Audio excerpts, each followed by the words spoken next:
এক চলকের সমাধান।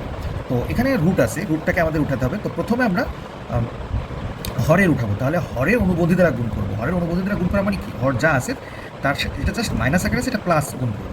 প্লাস গুণ করলে এই রুট উঠে যায়, আর এটা উপরে গেলে উপরে সেম আছে, এটা প্লাস, এটা হোল স্কয়ার। ক্যালকুলেশন করলে আমরা মানটা পাই, এই ডান পাশে হচ্ছে 4x। আবার আমরা সবগুলোকে একদিকে নিয়ে যেয়ে আবার রুটের অংশটাকে রেখে দিব। রুট অংশকে আবার বর্গ করে আমরা এখানে পাচ্ছি -5x² মাইনাস 12x, 12/5। বলা হচ্ছে যে এই নমুনা ক্ষেত্রে দুইটা ডাইসকে যদি আমরা ছুড়ে দিই, তাহলে সেখানে 7 থেকে বেশি এবং 12 থেকে কম পড়ার সম্ভাবনা কত? তো 7 থেকে বেশি, আমি নমুনা ক্ষেত্রটি সাজানোর পরে দেখা যাচ্ছে কোনাকুনিগুলো বাদ দিলে এগুলো সব, এই কোনাকুনিগুলো হচ্ছে 7, এগুলোর নিচেগুলো হচ্ছে 7 থেকে বেশি। তো 7 থেকে বেশি কতগুলো আছে? 15টা। তো আমি 15/36 যদি অঙ্কটা করি তাহলে আমার 5/12 আসে। এটা কিন্তু অপশনের মধ্যে আসে, কিন্তু এটা ভুল, কারণ এখানে কিন্তু আরেকটা কথা বলা আছে যে 7 থেকে বড় কিন্তু 12 থেকে ছোট।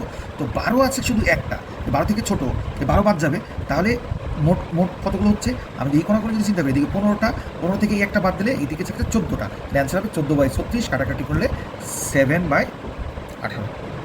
মানে একটা পজিটিভ সংখ্যাকে যদি আমরা 12 দিয়ে ভাগ করি তাহলে 5 অবশিষ্ট থাকে।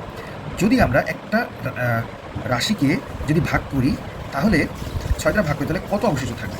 তো এখানে সংখ্যাটি যদি x এর মান 5 হয় তাহলে 12 দ্বারা ভাগ করলে ভাগশেষ 5ই হতো x এর মান। তাহলে এখানে আমরা 7x², এই 7 কিন্তু x² সাথে গুণ আছে, আমরা যদি এখানে 6 দ্বারা ভাগ করি, 6 দ্বারা ভাগ করা মানে কি প্রতিটা পদকে আলাদা ভাগ করা। তো 7x²কে যদি ভাগ করি তাহলে 7কেও ভাগ করি, 7কে ভাগ করলে 1 থাকে। তো 1 থাকলে আমরা এটাকে মিনিমাইজ করে সহজ নিতে পারি, x² প্লাস 3x প্লাস 4।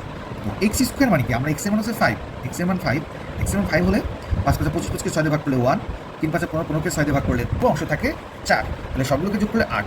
এই 8কে আমরা যদি 6 দিয়ে এখন ভাগ করি তাহলে ভাগশেষ হচ্ছে 2। তো আসলে একটু ভাবলে দেখা যায় যে এখানে 2 গুণ 144, এবং 144 একটি পূর্ণবর্গ সংখ্যা, 2 গুণ 49 এটাও একটা পূর্ণবর্গ সংখ্যা, 2 গুণ 16 এটাও একটা পূর্ণবর্গ সংখ্যা। তাহলে √2 12, √2 7, √2 4। তাহলে প্রতিটি অংশ থেকে আমরা √2 যদি কমন নিই তাহলে 12 - 7 + 4, ক্যালকুলেশন করলে 9, 9√2। কোনো একটি ট্রায়াঙ্গেলের ভূমি যদি 15% বাড়ানো হয় এবং হাইট যদি 20% কমানো হয় তাহলে তার এরিয়াতে কী ইফেক্ট করবে?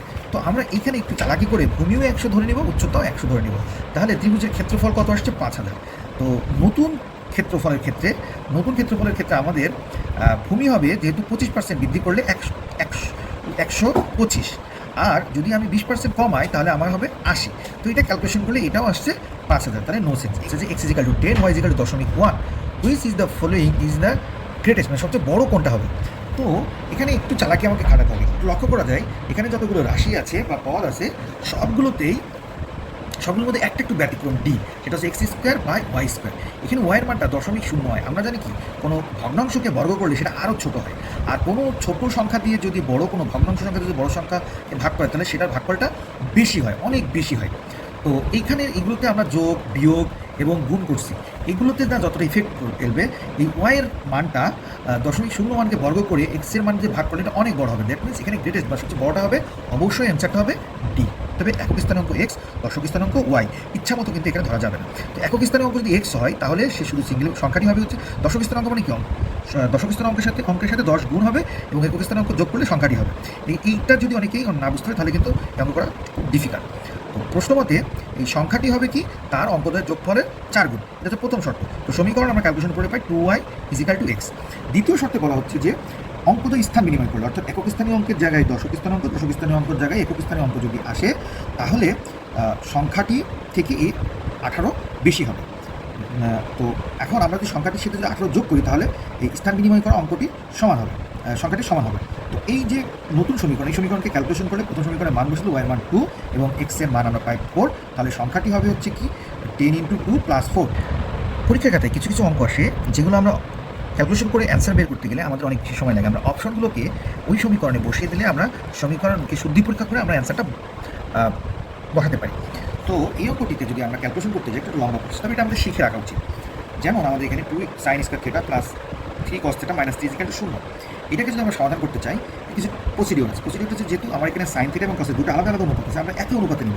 তো কসকে তো সাইনে এখন কনভার্ট করা সম্ভব না, বাট সাইন স্কোয়ারকে আমরা সহজে কস স্কোয়ারে কনভার্ট করতে পারি। সাইন স্কোয়ার মানে 1 - cos স্কোয়ার, আমরা চাইলে কিন্তু কসকে সাইনে এখানে কনভার্ট করবো না।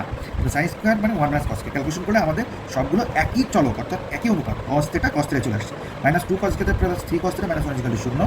এখন আমরা মাইনাস উভয় পক্ষে গুণ করলে একটা সমীকরণ আসে, এটাকে আমরা মিডল ফ্যাক্টর করলে আমরা পাই cos থিটা -1 আর 2 cos থিটা -1 = 0। আমরা cos থিটা -1 এইটাই ক্যালকুলেশনে যাব না, কারণ এখানে আমাদের অপশনে 0 ডিগ্রি নাই। আমরা এখানে cos থিটা সমান হাফ, থিটা মানে 60 ডিগ্রি। তো পরীক্ষার খাতায় আমরা এইভাবে ক্যালকুলেশন করতে অনেক সময় লাগে। আমরা অপশনগুলো থেকে যদি আমরা 60 ডিগ্রি এখানে বসাই বা বাকি অপশনগুলো দেখি, তাহলে এখানে শূন্য হবে না। তো সাইন 60 ডিগ্রি মান বসালে, সাইন 60 ডিগ্রি মানে √3/4, এটাকে স্কোয়ার করলে √3/2, এটাকে স্কোয়ার করলে 3/4 হয়। cos 60 ডিগ্রি মানে হচ্ছে হাফ, তাহলে 3/2 -3, এটাকে লসাগু করে যোগ করলে এটা হচ্ছে 0, অর্থাৎ বাম পাশ 0, অ্যান্সার হবে 60। এই অঙ্কটিতে বলা হচ্ছে যে যদি আমরা একটা ল্যাপটপকে বিক্রি করি 12% আমাদের লস হয়। আবার যদি ওই ল্যাপটপটিকে যদি 4,800 টাকা বেশি দামে বিক্রি করি, তাহলে আমাদের 18% প্রফিট থাকে। তাহলে ল্যাপটপটি প্রকৃত ক্রয় মূল্য কত? তো আমরা যখন এই ধরনের পার্সেন্টেজ থাকে এবং আমরা যখন জানি না, তখন আমরা ধরে নিই যে ল্যাপটপটির ক্রয় মূল্য ছিল 100 টাকা। যে 12% কিন্তু ল্যাপটপটি কত বিক্রি করেছে, 12%, 100 থেকে 12 বাদ যাবে 88 টাকা। এখন আমি যদি 18% লাভে বিক্রি করতে পারতাম, তাহলে 100 টাকা থেকে আমার এটা 18 যোগ হবে। কিন্তু আমি ক্রয় মূল্যটিকে আমি ধরে নিয়েছি 100 টাকা। তাহলে এই যে আমার বিক্রয় মূল্য, লসে বিক্রয় মূল্য এবং লাভে বিক্রয় মূল্য, এদের মধ্যে টাকার পার্থক্য কত? এখানে পার্থক্য হচ্ছে 30 টাকা। তো তাহলে এই 30 টাকা পার্থক্য যখন হয়, তখন আমার ক্রয় মূল্য হয় 100 টাকা। বাট এই অঙ্কে আমাদের পার্থক্য কত? 4800 টাকা। তাহলে আমি যে ল্যাপটপটি ক্রয় করেছি, সেই ল্যাপটপটি যদি 4800 টাকা পার্থক্য হয়, তাহলে ক্রয় মূল্য আমরা এখানে সহজেই ঐকিক নিয়মে ক্যালকুলেশন করে পাই কত? 16,000 টাকা। এই ধরনের অঙ্কে আমরা নৌকার বেগ এবং স্রোতের বেগ ধরে নিই। নৌকার বেগ x হলে স্রোতের বেগ y।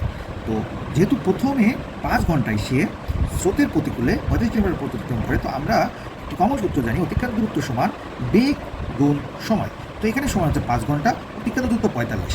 তো স্রোতের বেগটা কত? ভির মানটা কত? ভিটা হবে নৌকা এবং স্রোতের মিলিত বেগ। আমরা জানি যদি প্রতিকূলে হয়, তাহলে নৌকার বেগ থেকে স্রোতের বেগ বিয়োগ, তাহলে নৌকার বেগ বিয়োগ স্রোতের বেগ হচ্ছে ভেলোসিটি, অর্থাৎ নৌকার নিট ভেলোসিটি বা নিট বেগ সময় অতিক্রান্ত দূরত্ব। এখানে ক্যালকুলেশন করলে আমরা একটা সমীকরণ পাই x - y = 9। একইভাবে স্রোতের অনুকূলে সে 3 ঘন্টায় 45 কিলোমিটার পথ অতিক্রম করে। এখানে বেগটা হবে কি? নৌকার বেগ এবং স্রোতের বেগ মিলিত মানে যোগফল, নৌকার বেগ প্লাস স্রোতের বেগ মিলে বেগ এবং সময় অতিক্রান্ত দূরত্ব। এখানে ক্যালকুলেশন করলে আমরা পাই x + y = 15। তো 1 নং সমীকরণ এবং 2 নং সমীকরণকে যদি আমরা যোগ করি, তাহলে 2x = 24, x = 12। x এর মান যদি আমরা 1 নং সমীকরণে বসাই, তাহলে আমরা y এর মান পাই 3, অর্থাৎ স্রোতের বেগ হচ্ছে 3 কিলোমিটার/আওয়ার।